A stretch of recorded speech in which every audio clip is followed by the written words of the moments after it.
Não há mais tempo a perder, Senhor. Ó Senhor, leva-nos a sermos esses servos fiéis e prudentes. Ó Senhor, aos quais o Senhor confiou, Senhor. Ó Senhor, a tua vontade, aos quais o Senhor confiou, Senhor. O estabelecimento do teu reino nesta terra. Abençoa cada irmão aqui, abençoa cada convidado, abençoa cada casa, cada lar, cada casamento, cada família, abençoe cada vida, Senhor. Ó Senhor, abençoe, Senhor, com toda sorte de bênção espiritual. Ó, nas regiões celestiais em Cristo. Ó, obrigado, Senhor. Fala conosco. Ó, Jesus, ó Senhor. Aleluia. Vamos abrir em Colossenses capítulo 1.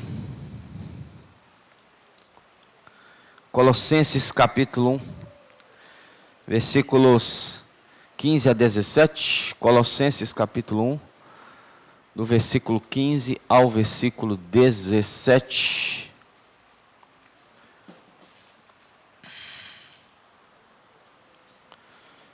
Colossenses capítulo 1, versículos 15 ao 17. Este é a imagem do Deus invisível, o primogênito de toda a criação, pois nele foram criadas todas as coisas, nos céus e sobre a terra, as visíveis e as invisíveis, sejam tronos, sejam soberanias, quer principados, quer potestades. Tudo foi criado por meio dele e para ele. Ele é antes de todas as coisas, nele tudo subsiste. Aqui Paulo, escrevendo aos Colossenses, ele relata, ele apresenta a pessoa de Cristo.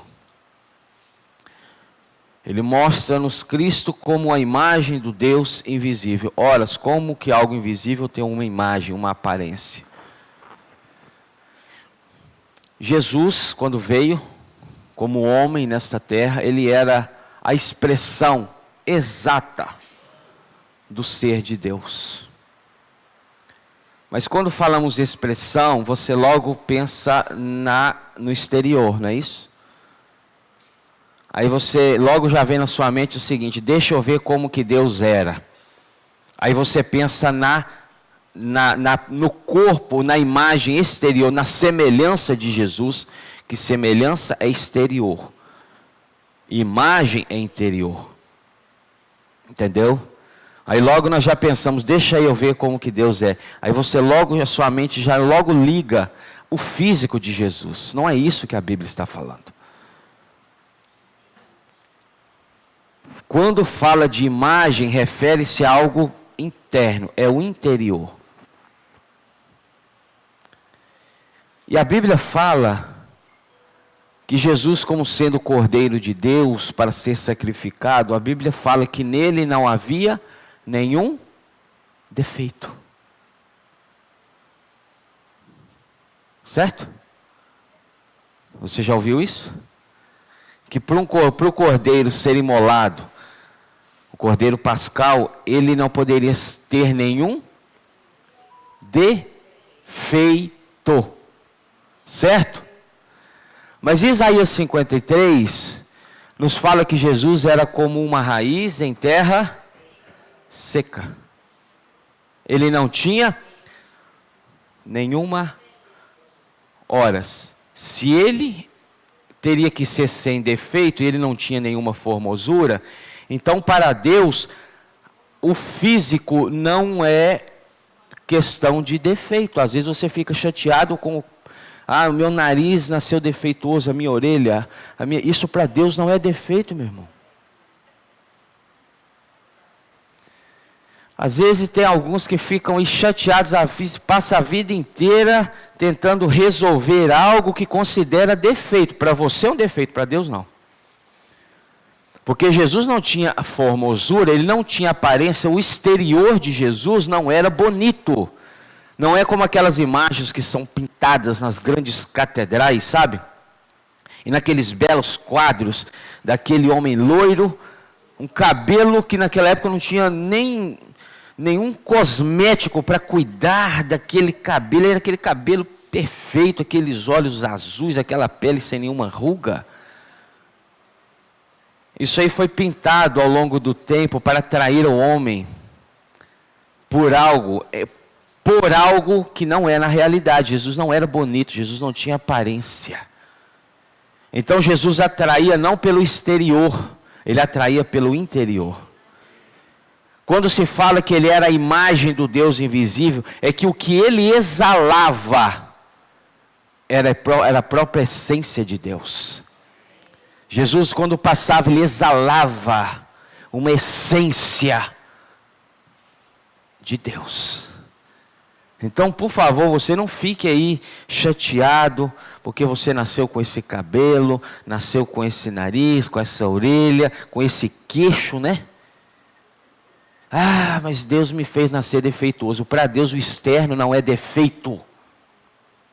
Porque Jesus não tinha nenhum defeito e ele não era bonito. Então, se ele não tinha nenhum defeito e ele não era bonito, a Bíblia não considera o exterior como defeito.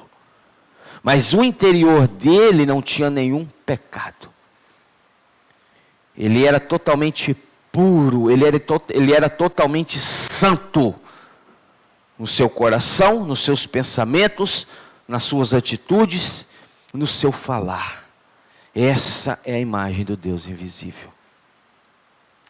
E dando continuidade ao que o Flávio começou a falar ontem, a respeito da semana 1 do nosso Alimento Diário, volume 3, nós vamos ler alguns versículos aqui, e eu gostaria que você prestasse bastante atenção, irmãos. Por favor, não perca a linha da mensagem, senão fica complicado voltar no mesmo lugar, entendeu?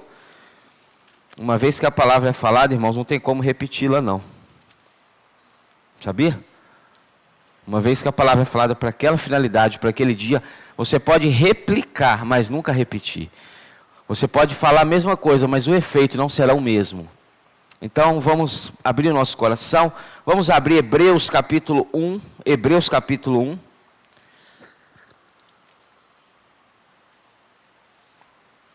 Hebreus capítulo 1, versículo 1. Hebreus 1, 1. Havendo Deus outrora falado, muitas vezes, de muitas maneiras, aos pais, pelos profetas, nestes últimos dias, que é os dias que nós estamos vivendo, nos falou pelo Filho, a quem constituiu o herdeiro de todas as coisas, pelo qual também fez o universo. Versículo 3, vamos ler bem forte juntos, amém? Ele que é o resplendor da glória e a expressão exata do seu ser, sustentando todas as coisas pela palavra do seu poder, assentou-se da majestade nas alturas. Aqui fala da pessoa de Jesus novamente. Havendo Deus, Pai, outrora falado, outrora é no passado, o Velho Testamento, a antiga lei, certo? Falado muitas vezes e de muitas maneiras aos pais pelos profetas. Nestes últimos dias nos falou pelo Filho, a quem constituiu o herdeiro de todas as coisas, pelo qual também fez o universo. Então hoje Deus fala por meio do Filho. Não há outra forma de você ouvir falar de Deus senão pela pessoa de Jesus. Não há nenhuma forma, não há como você chegar a Deus senão por Cristo. Ele é o caminho, Ele é a verdade e Ele é a vida. Ele não é um dos caminhos, Ele é o caminho, é único.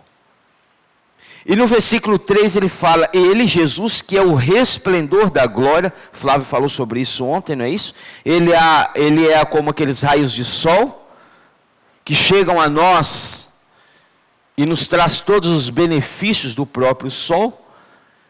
Ele é resplendor, não é isso? Esse raio de luz. E a expressão exata do seu ser. Então, como eu disse, Jesus era a expressão exata do ser de Deus. Quando Jesus falava, era Deus falando. Quando Jesus chegava, era Deus chegando. Quando Jesus ele se comunicava, era Deus se comunicando. Jesus era Deus na terra. Jesus é Deus. Então ele é essa expressão exata do seu ser. E aqui tem algo muito interessante que eu gostaria de tocar. Sustentando todas as coisas pela palavra do seu poder. A palavra sustenta todas as coisas. Se tira a palavra, o que acontece? Desmorona. Na nossa vida, é isso aí. A palavra de Deus é que sustenta tudo que você vê e tudo que você não vê. Você sabe o nosso universo? Magnífico, grandioso, insondável. Esse universo é sustentado pela palavra. Se tira a palavra, o que acontece? Desmorona.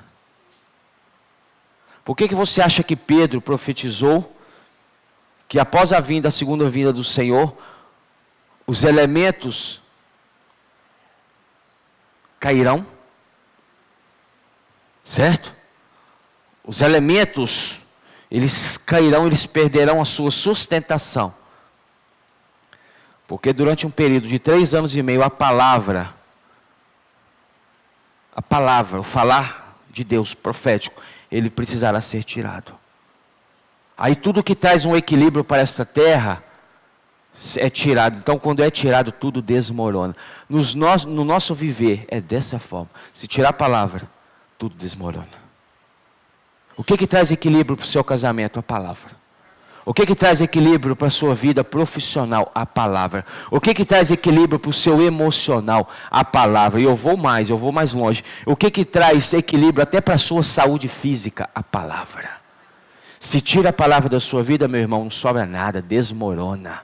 Por isso que muitos estão como estão, numa situação deplorável, não tem palavra. Aqui fala que a palavra, ela sustenta todas as coisas. Não é uma parte, não é um terço, não é meia, é todas as coisas. Não é 50%, não é 99,9%, é 100%. Está aqui, ó. Todas as coisas pela palavra do seu poder, e essa palavra ela tem poder. Então se tirar a palavra, irmãos, de nós não sobra nada. Nessa manhã, numa reunião como essa, se focarmos em bons hinos, em um bom louvor, em um bom serviço de música, podemos, irmãos, ter aqui 10 hinos excelentes que te fazem derramar, que te fazem ali se prostrar diante do Senhor. Poderemos, mas se não tiver a palavra numa reunião como essa, irmãos, não terá acontecido a reunião. Então por isso que no nosso meio você pode notar que nós não focamos tanto em louvor, nós focamos em palavra. E quem deseja a palavra será bem alimentado pelo Senhor. Certo? Então essa é a nossa visão. O que sustenta uma reunião como essa, filho? Da palavra. Aí no seu viver diário, você sai amanhã cedo para o trabalho, ali aquela batalha, aquela luta, né? Que amanhã é segunda-feira, meu irmão. Amanhã é o dia dos vencimentos, das duplicatas, dos boletos. Não é isso? Ah, você foi lembrar de uma coisa. Eu tinha esquecido desse detalhe, agora você me fez lembrar desse detalhe. Não, eu estou querendo te encorajar, porque aí que você tem que emergir na palavra para você ser sustentado. Porque por mais que as situações venham, você estando sustentado na palavra, você é fortalecido, irmão.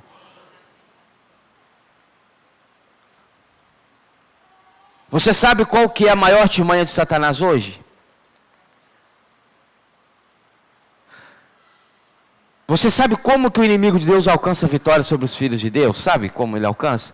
Às vezes nós olhamos só pelo lado dos ataques. Ah, eu sofri um ataque, eu sofri uma tentação, eu sofri isso. Irmãos, não é esse o ponto. Você sabia que as artimanhas do inimigo hoje, elas foram atualizadas? Você sabia disso ou não? Que os ataques do inimigo foram atualizados? Eu vou falar algo que você talvez não tenha ouvido até agora. Ele modernizou os seus ataques.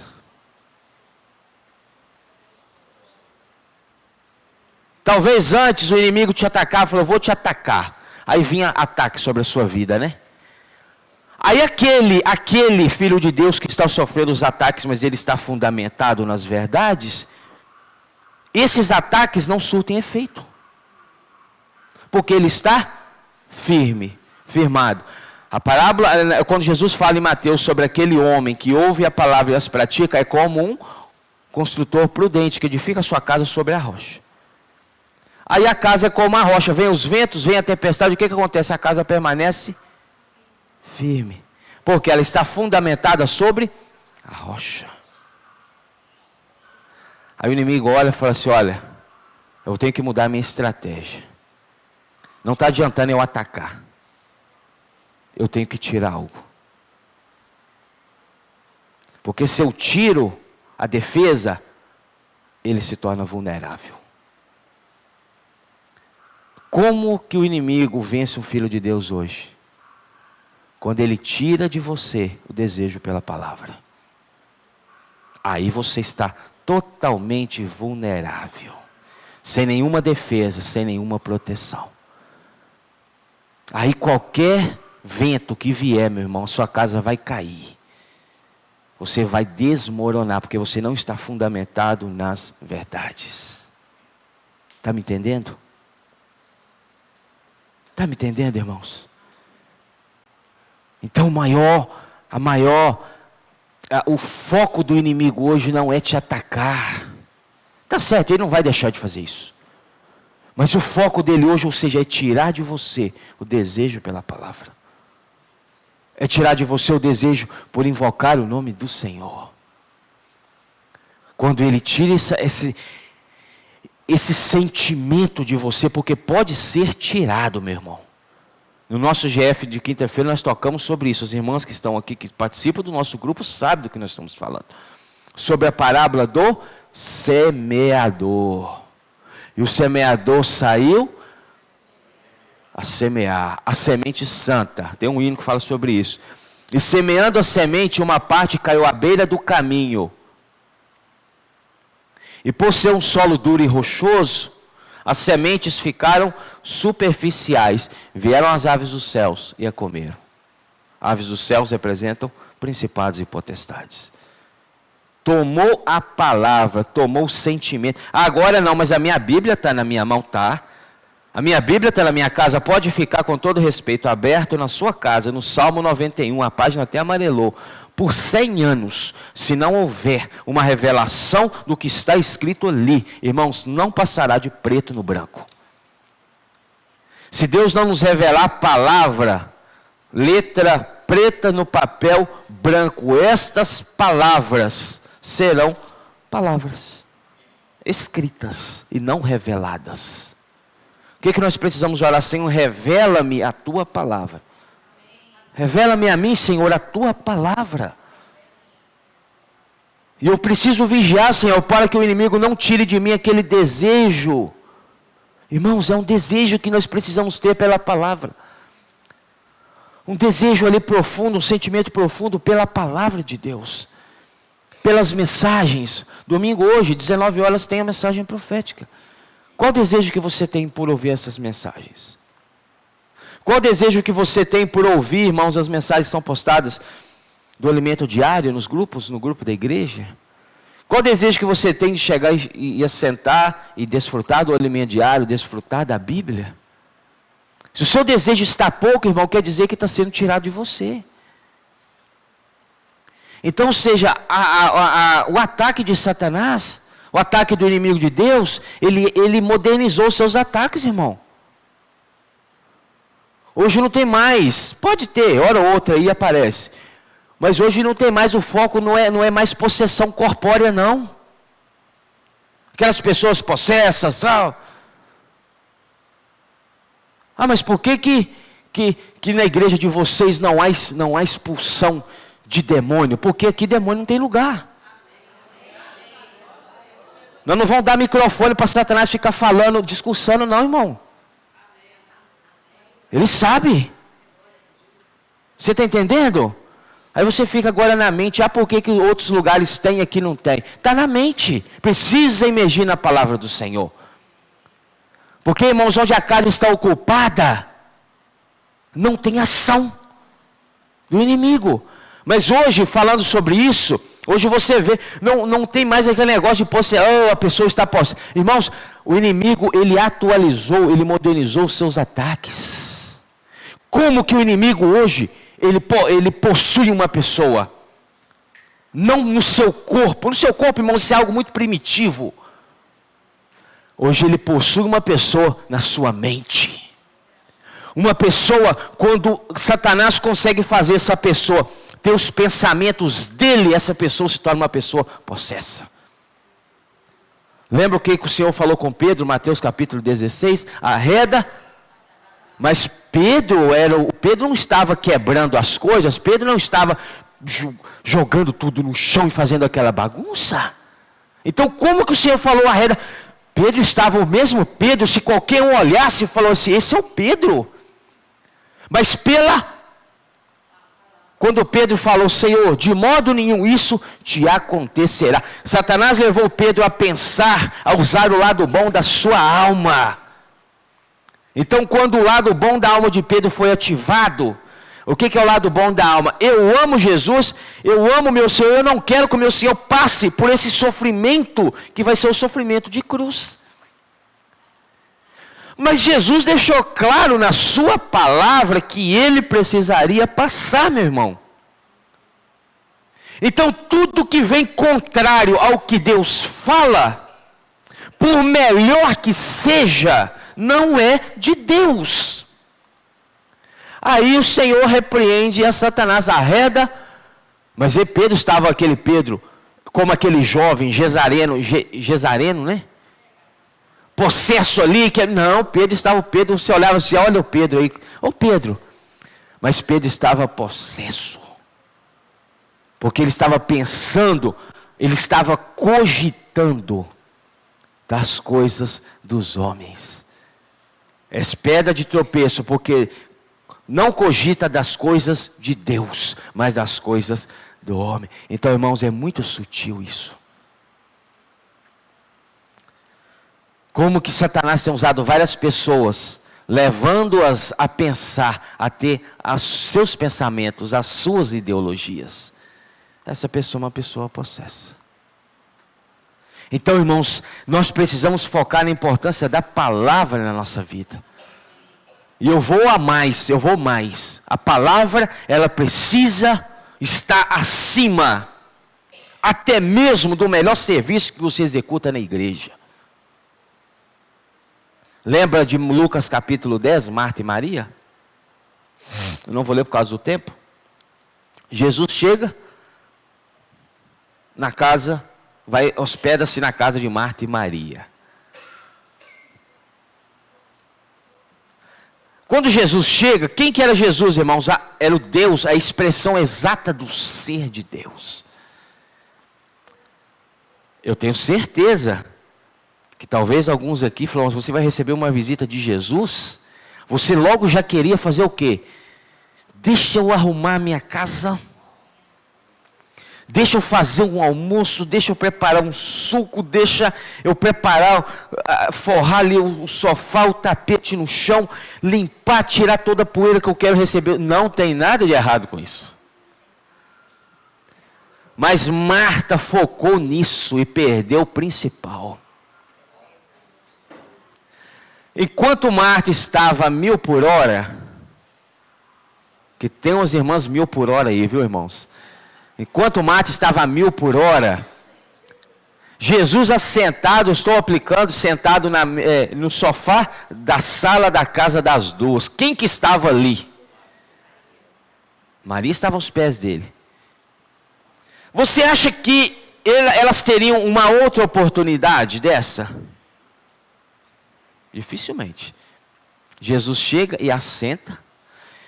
Falar, irmãos, eu não gosto de falar e não mostrar. Talvez você fique assim, será que isso está na Bíblia mesmo? Lucas 10, abre comigo rapidinho.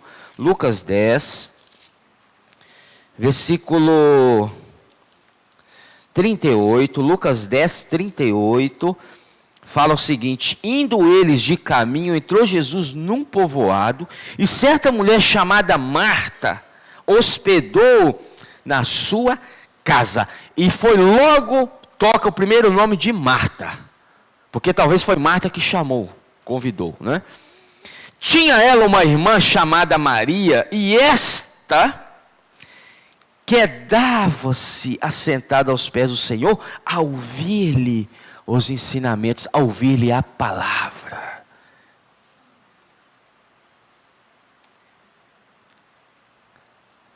Marta agitava-se de um lado para o outro. No serviço da igreja você pode estar agitado, sabia disso? Quantos aqui talvez não estão agitados nos serviços? Estou falando do serviço santo da igreja. Foca tanto no serviço que esquece do principal, que é a palavra.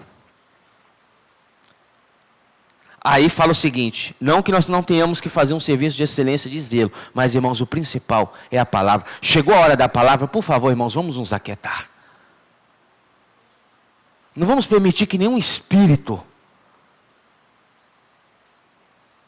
fica nos incomodando, irmãos, que nos atrapalha ouvir a palavra. Não é isso? Quando a palavra é falada é um sono, irmão. Que se eu não encostar no irmão do lado, eu caio. É um desejo, com todo respeito, de ir embora, irmãos. É um desejo de que isso acabe. Se passar 10 minutos, eu tô... Não, irmãos, você tem o seu a fazer, as suas responsabilidades, não estamos anulando isso. Mas eu estou falando, sabe aquele desejo? Às vezes não tem nada para fazer, não tem o esposo para preparar o almoço mais cedo. Não tem compromisso, irmãos. As irmãs que têm um compromisso, tenham liberdade. Nós sabemos e nós não estamos jogando peso em ninguém, tá? Fique em paz. Precisa sair mais cedo, tem um compromisso, Jesus é o Senhor. Mas sabe aquele que não tem nada para fazer? Não tem um passarinho para dar água em casa. Mas essa mensagem está demorando, essa palavra não acaba. Irmãos, que desejo é esse do inferno? Seja repreendido em nome de Jesus, irmãos. O que nós temos de mais importante é a palavra de Deus. É essa palavra que vai te manter vivo, respirando. É essa palavra que vai te fortalecer por durante a semana você ser um vitorioso. Aí às vezes, Marta estava lá, 1.000 por hora. O RPM dela estava estourando o máximo, né? 1.000 por hora, não para, Agitava-se de um lado para o outro, ocupada em muitos serviços. Irmãos, deixa eu falar uma coisa. Na igreja há muitos serviços, mas há só uma palavra. Na igreja, irmãos, há muitos serviços, mas há um só Senhor. E se você perder a oportunidade de ouvir o falar de Deus naquele dia, irmãos, você perdeu todo o seu dia. Mas eu servi, por isso que nós focamos tanto nos irmãos que servem. Chegou o horário da mensagem, irmãos, vamos nos aquietar. Vamos nos aquietar. E o Senhor estava falando, e Maria, que não é boba nem nada, estava lá, absolvendo palavras de vida, palavras de salvação. E Marta agitava-se de um lado para o outro, ocupada em muitos serviços. Então se aproximou de Jesus e disse: olha só, olha o que ela fez. Senhor, não te importas. Ou seja, Senhor, você não está vendo, o Senhor não está compreendendo a situação aqui? Querendo dar uma lição em Jesus. Senhor, o Senhor não está percebendo o que está acontecendo? Eu com todo esse serviço para fazer, para te dar o melhor. E que minha irmã tenha deixado que eu fique a servir sozinho. O que ela estava falando? Senhor, eu estou buscando te dar o melhor. O que Marta estava agindo? Pelo lado bom da sua alma. Marta estava querendo dar o melhor para o Senhor, mas estava perdendo o melhor. Aí ela falou assim: olha, não te importa que a minha irmã esteja deixando eu aqui fazer as coisas sozinha, Senhor? Ela estava querendo dar uma lição em Jesus, né? Expor a irmã, para que Jesus falasse algo com ela e corrigisse ela. Eu estou servindo sozinha? Eu estou fazendo sozinho. E a outra está aí, olha, sossegada, como se não tivesse nenhum serviço em casa. Ordena-lhe, ó. Ordena, porque eu não posso ordenar na sua frente, não. Mas o Senhor pode, ordena-lhe, Senhor. Olha, pediu para o Senhor ordenar. O que é uma ordenança? Ordenanças das leis do Antigo Testamento. Sabe aquela ordenança na lei? O que é a ordenança? A ordenança mata, irmão. A ordenança mata. O que ela falou? Ordena-lhe, pois que venha ajudar-me. E ela aguardando o Senhor dar a resposta, né? Eu vou te mostrar agora, Maria, o que é bom para você.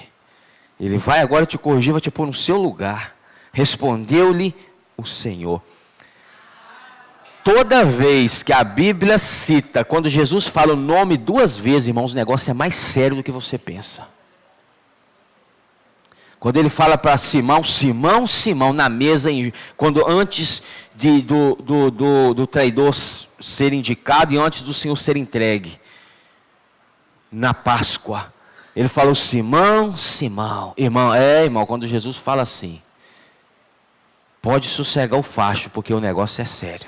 Não que as outras coisas não sejam sérias, não que o outro falar dele não seja sério, mas quando ele usa o termo 2 vezes, Marta, Marta. Ó Senhor Jesus. Irmãos, você quer ouvir Deus falar com você nessa manhã, Tetê? Você quer ouvir, Bia? Bia. Ó, Marilene. Você quer ouvir isso? Não? Ninguém quer ouvir isso. O que nós temos que fazer então? Nos aquietar. Marta, andas inquieta e te preocupas muito. Marta, você está preocupada com muita coisa.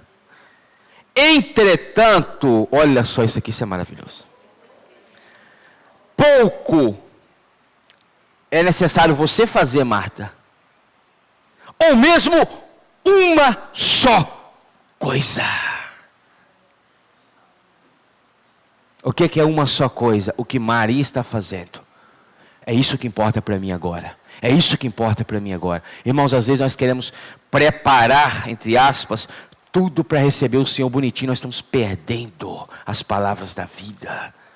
Nós precisamos, irmãos, focar na palavra. Nós precisamos nos aquietar. Aí ele fala uma só coisa. Maria, pois, escolheu a boa parte. E essa não. Por que ele falou que essa não lhe será tirada? Porque Marta estava doida para tirar de Maria essa porção. Quem queria tirar de Maria? Marta. Você entendeu agora? Por que o Senhor falou que essa não lhe será tirada? Porque quem queria tirar a boa porção de Maria? Marta. Senhor, peça para que ela deixe de ouvir as tuas palavras e venha me ajudar. O que Maria queria? Marta queria tirar a boa porção de Maria. E o Senhor falou, não. Essa porção não será tirada dela, mas você está perdendo ela. Aqui está falando, irmãos. Porque foi uma escolha. Quando Jesus chega na casa, irmãos, Maria não queria saber de mais nada. O que eu não vou ter uma outra oportunidade dessa? Eu vou me aquietar. Entendeu? Vamos focar, irmãos. Não que nós não tenhamos que deixar agora de deixar o serviço meia boca, mais ou menos. Não, nós precisamos servir, mas com foco na palavra. A palavra precisa ser o ponto principal da minha vida. O ponto principal dessa reunião. Se eu perder a palavra, irmãos, você perdeu tudo. Perde a palavra para você ver. Você vai ter tudo, vai desestruturar, vai perder o equilíbrio, vai perder o controle. Senhor Jesus. Que o Senhor nos livre disso, né, irmãos? Que o Senhor nos livre disso. A degradação da igreja, nós temos visto sobre isso nas mensagens que têm sido faladas. Como que começou a degradação da igreja, a era da igreja, no 1º século? Começando pela igreja em Éfeso.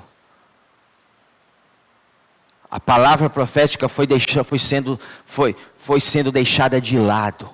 E foi passando a entrar na igreja, irmãos, outras práticas, outros ensinamentos e outras formas.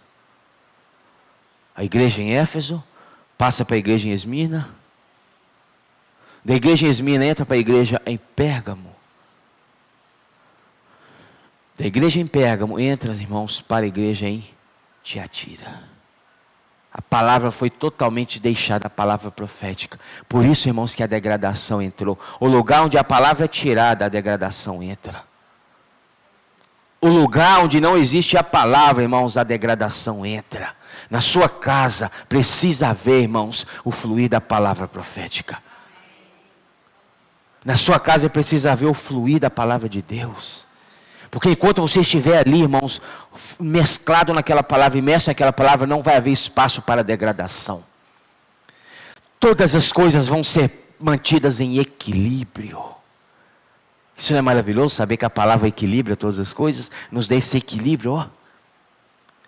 Mas aí, ou seja, eu perco a palavra, eu me torno com perdão da palavra, um desequilibrado. Certo?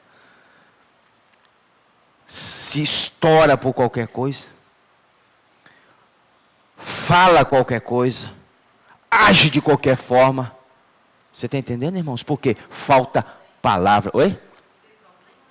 Vê problema onde não tem, é isso aí. Vê gigante onde não é gigante. Porque, irmãos, a palavra foi tirada.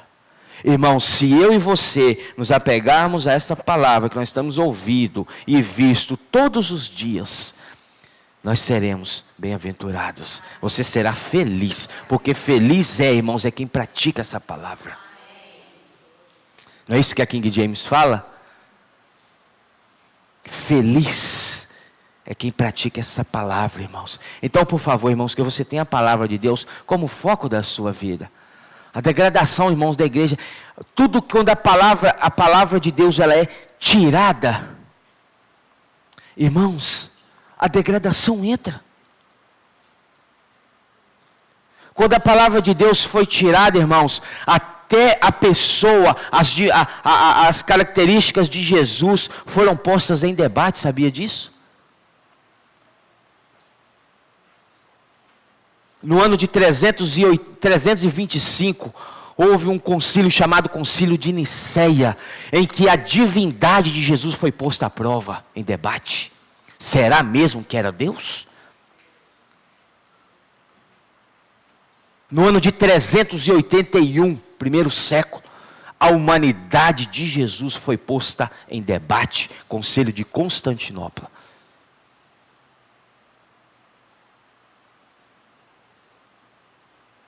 Mas o que é isso? Falta da palavra gera debate. Será que Jesus era mesmo Jesus? Será que Jesus era mesmo homem? Será que Jesus era mesmo Deus? Que o Senhor nos livre disso. E no ano de 425, chamado um concílio de Calcedônia, a pessoa teantrópica de Jesus foi posta em debate. O que é teantrópica? Jesus Deus e Jesus homem na mesma pessoa. Irmãos, nós temos que perceber o seguinte: Jesus, ele é 100% Deus, mas ele era também 100% homem. Essa pessoa foi posta em debate num concílio, homens reunindo, concílio ecumênico, homens reunidos para pôr em debate, será que Jesus era mesmo isso? E debatendo, irmãos, isso. Irmãos, o lugar que a palavra é tirada, a debate. João, Hebreus, volta para Hebreus, por favor, Hebreus capítulo 1. Hebreus capítulo 1.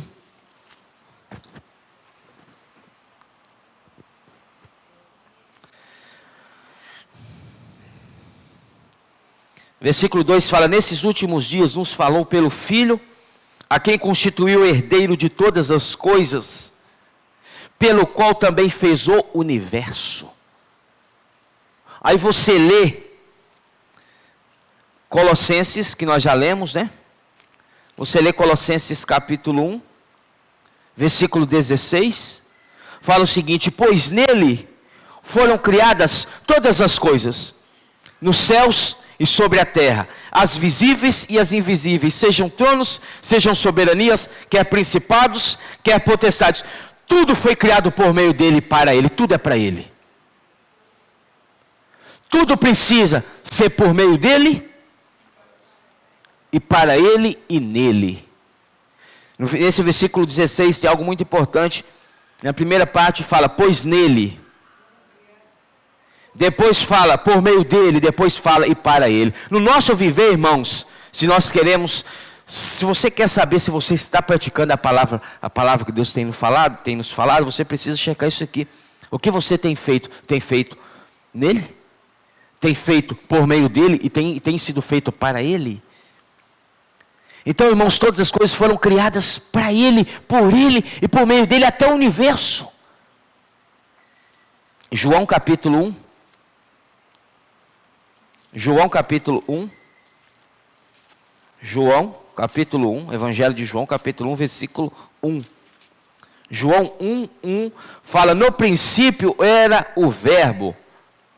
E o verbo estava com Deus. E o verbo era Deus. A King James, se você lê esses mesmos versículos na King James, no lugar de verbo fala palavra. No princípio era a palavra. E a palavra estava com Deus. E a palavra era Deus.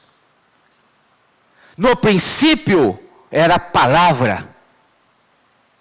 Então, irmãos, é a palavra que traz a existência. É a palavra que traz. A palavra traz a existência o que não existe. Trouxe o universo, a existência, entendeu? Por meio da palavra, e disse Deus, e haja luz, e houve luz. E disse Deus, e haja firmamento. E disse Deus, e disse Deus. E Deus foi dizendo, e as coisas foram acontecendo. Aí no versículo 2 fala, ele estava no princípio com Deus. Ele quem? O verbo, a palavra. Estava no princípio.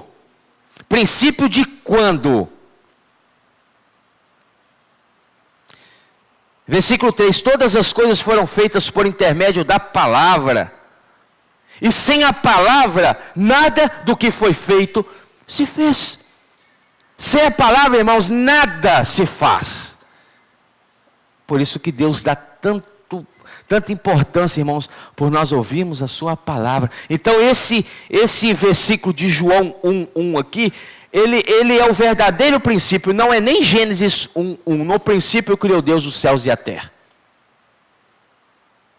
Esse princípio de criou Deus os céus e a terra é o princípio do tempo. Certo? Esse princípio de Gênesis 1:1, deixa eu levantar aqui um pouco, é o princípio do tempo. No princípio, criou Deus os céus e a terra. O princípio, o tempo. Para você medir um tempo, irmãos, precisa ter uma linha, certo? Vimos isso no alimento diário. Porque precisa ter um início. Início. Precisa haver um meio e um fim. Assim medimos o tempo, numa linha reta. Aí você sabe onde está o meio. Então, quando fala no princípio criou Deus os céus e a terra, é no princípio do tempo. Mas quando é esse princípio que fala em João 1:1? Que no princípio ele estava com Deus. No princípio está lá em Provérbios 8. Provérbios. Sabe onde está Provérbios? Capítulo 8, versículo. Provérbios 8. Versículo 22.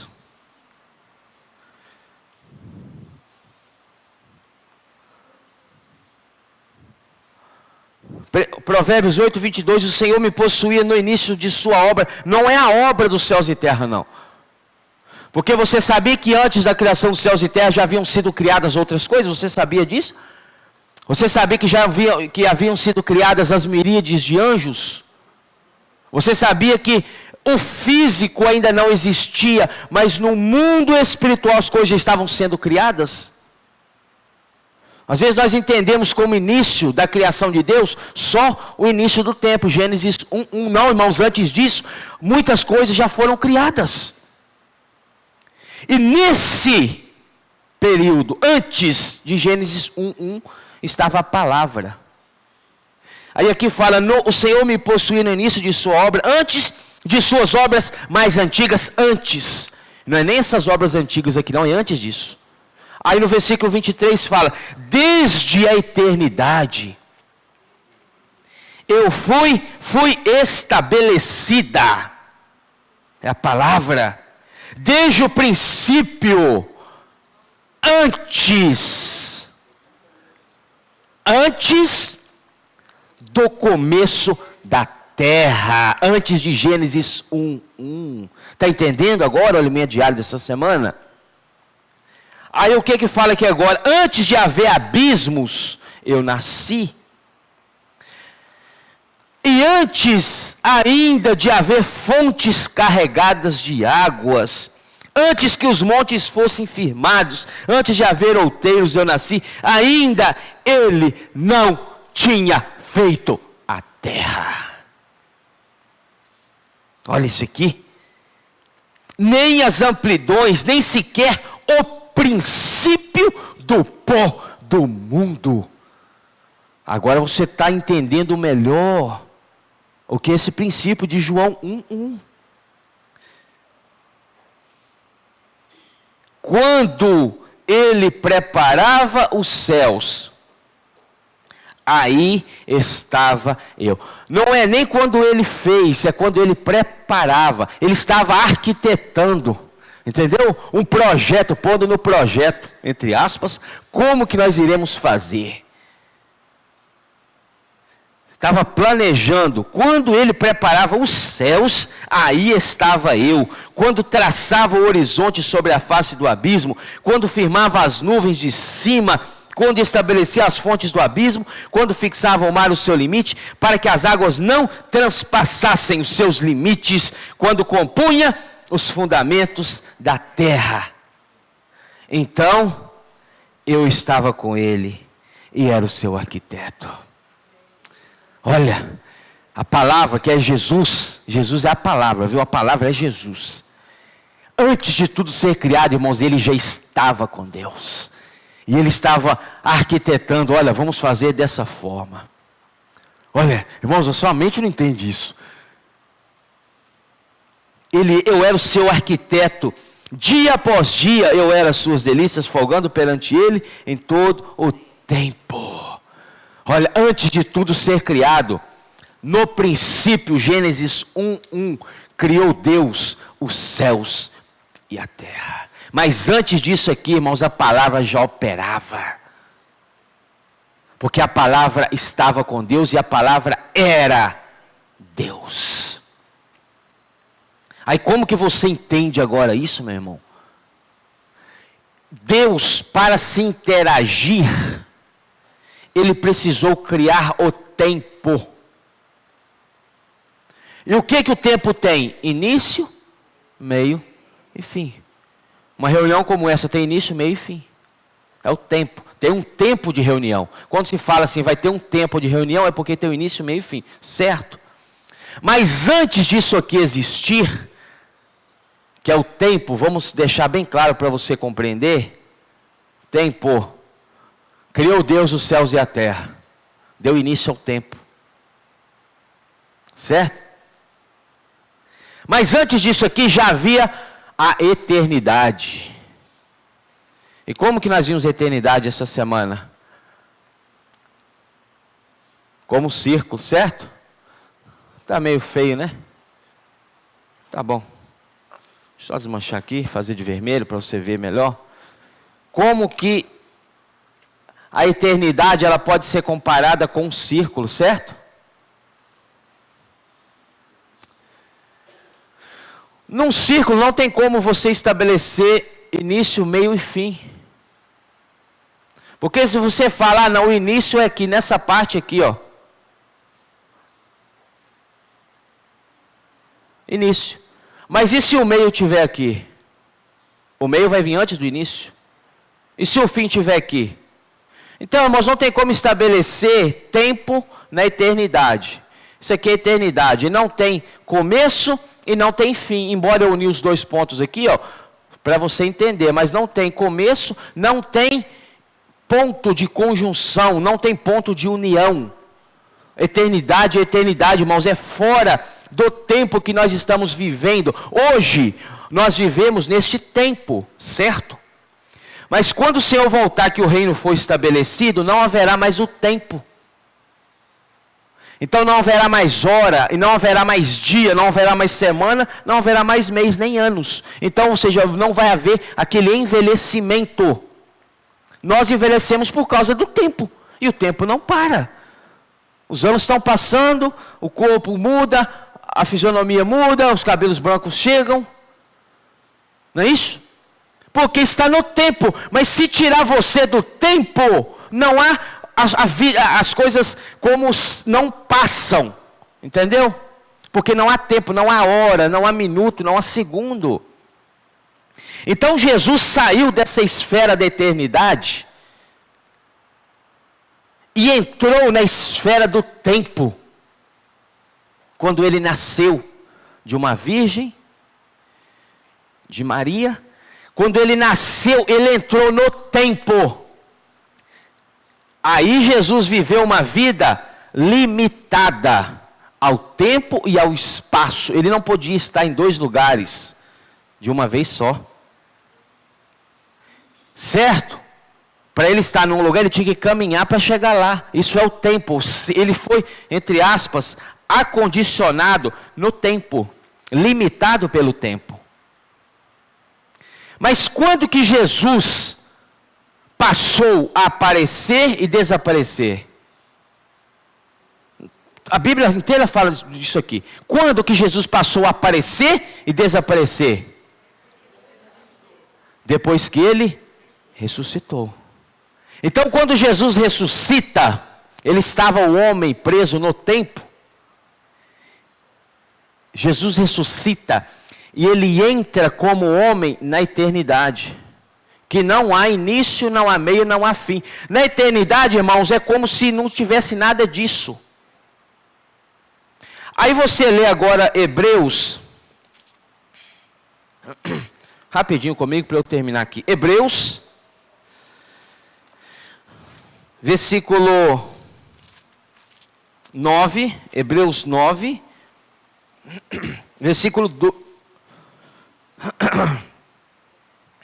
versículo 9, capítulo 9, Hebreus 9,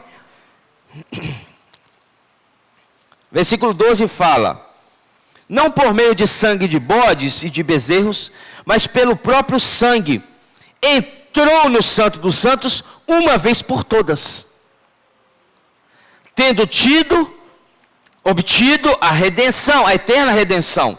O versículo 14 fala: muito mais o sangue de Cristo, que pelo Espírito eterno a si mesmo se ofereceu sem mácula a Deus, purificará a nossa consciência de obras mortas, para servirmos ao Deus vivo. Olha o versículo 24. Porque Cristo não entrou em santuário feitos por mãos. Esse santuário aqui, ó, que é o santuário eterno. Figura do verdadeiro, porém no mesmo céu, para comparecer agora por nós diante de Deus. Nem ainda para se oferecer a si mesmo muitas vezes. Então Jesus, ele não precisou se oferecer muitas vezes. Para você entender, Jesus nasce em um determinado momento aqui, certo? Do tempo. Nasce, homem. Aí Jesus morre, ressuscita, entra na esfera da eternidade, que não é no tempo. Aí você pensa o seguinte: uma pessoa ainda não creu no Senhor. Quando ela crê, o sangue precisa ser derramado por ela. Aí aqui fala o seguinte, que ele é uma vez, ainda para se oferecer a si mesmo nem ainda para se oferecer a si mesmo muitas vezes. Então, ou seja, ele não precisa agora sair de onde ele está agora, que é no terceiro céu, na eternidade, não é no tempo, ele não está nesse planeta e nem nessa galáxia que você pode entender, ele está no terceiro céu. Depois eu explico o que é primeiro, segundo e terceiro céu. Ele está do lado de Deus. Então o que acontece? Uma pessoa creu em Jesus, uma pessoa recebeu, agora Jesus tem que sair lá de onde ele está e vir morrer de novo. Então como que um sangue vertido há 2000 anos atrás faz efeito agora? Por exemplo, você peca. O que a Bíblia fala em João 1,19? Se confessarmos os nossos pecados, ele é fiel para nos perdoar os pecados. Mas precisa do sangue? Mas esse sangue foi vertido lá na cruz há 2000 anos atrás? Aquele sangue escorreu na terra, pela cruz escorreu na terra, lá no monte da caveira, está lá e não tem mais nem vestígio dele. Como que esse sangue vai fazer efeito? Jesus, quando ele vai à cruz, é difícil, Senhor Jesus, dá luz, Senhor. Senhor Jesus. Oh, Senhor Jesus. Oh, Senhor Jesus. Como é que explica, irmão, isso aqui? Senhor Jesus. Você vê, mas é difícil passar isso, irmãos. Aí Jesus sai do templo e entra onde? Quando Atos capítulo 2, ele foi arrebatado à vista de todos os homens. Ele entrou como homem na eternidade. E se na eternidade não tem tempo, então ele não entrou na eternidade há 2000 anos atrás. Se na eternidade não tem tempo, aqui fala que ele ofereceu pelo Espírito eterno, eterno é a eternidade. Não tem tempo, não conta-se tempo. Então, por exemplo, se uma pessoa agora, se você pregou o evangelho para uma pessoa, ela é uma incrédula, ela creu em Jesus. Irmãos, olha isso aqui. Olha isso aqui. Ela creu em Jesus agora. Não precisa de Jesus aparecer novamente e morrer e ir à cruz e verter o sangue de novo. Porque esse sacrifício já está na eternidade. Então, se a pessoa recebe o Senhor agora, você prega o evangelho para ela agora, e ela fala, olha, eu creio que eu sou um pecador, eu confesso os meus pecados, eu clamo pelo sangue. Nesse momento, irmãos, na eternidade, o sangue está vertendo fresquinho, agora, para ela, porque não tem tempo. Você está entendendo, irmãos? Aí você peca, Senhor, eu pequei, eu errei. Senhor, mas o teu sangue foi derramado há 2000 anos atrás, ele vai fazer efeito agora? Vai, porque não está no tempo, então não conta 2000 anos, conta agora, ele está aqui agora. O sangue está sendo derramado agora, irmãos. Não sei se você entendeu. Senhor Jesus, então é eficácia eterna, e eu encerro aqui, eu não vou entrar mais em detalhe nenhum. Jesus é o Senhor. Vamos compartilhar. Senhor Jesus, vamos compartilhar direto em grupos. Direto. Quem tiver o sentimento, vem aqui, ou do seu lugar mesmo, pode compartilhar. Jesus é o Senhor. Amém? Senhor Jesus.